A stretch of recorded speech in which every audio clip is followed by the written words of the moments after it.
For many scientists, Greenland is considered ground zero of climate change, a place where the impacts of global warming are most apparent, and where the effects of rising temperatures, warming oceans, and melting ice could have dire consequences.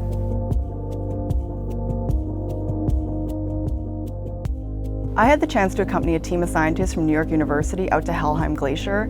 It's considered one of Greenland's largest and fastest changing masses of ice. These scientists have been studying Helheim for years, measuring the glacier's retreat.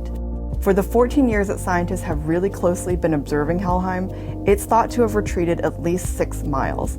That's the equivalent of about 100 gigatons of ice flowing into the North Atlantic Ocean. The reason scientists are interested in what's happening at Helheim is because the ice lost here and elsewhere in Greenland could contribute to sea level rise around the world.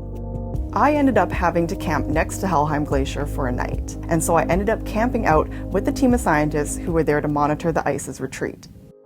While I was in Greenland, I was really interested in finding out more about Greenlandic dogs.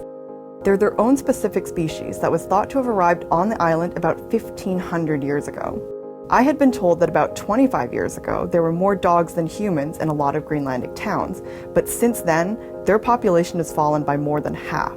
I met with several dog owners, and they told me that warmer winters and shorter sledding seasons means it's very difficult for them to keep their dogs.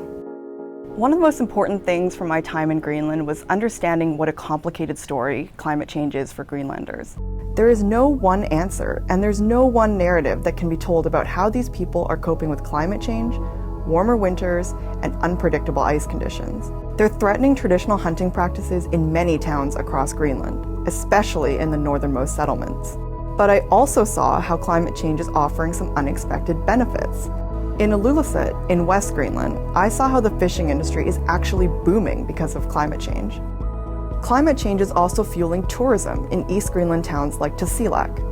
It's called last chance tourism, people who want to see Greenland's massive glaciers before they melt.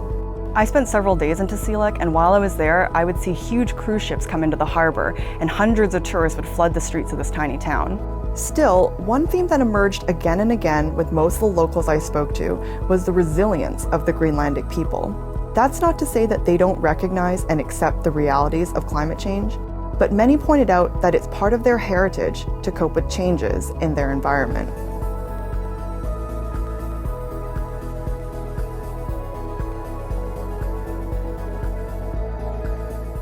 Hey NBC News fans, thanks for checking out our YouTube channel. Subscribe by clicking on that button down here and click on any of the videos over here to watch the latest interviews, show highlights, and digital exclusives.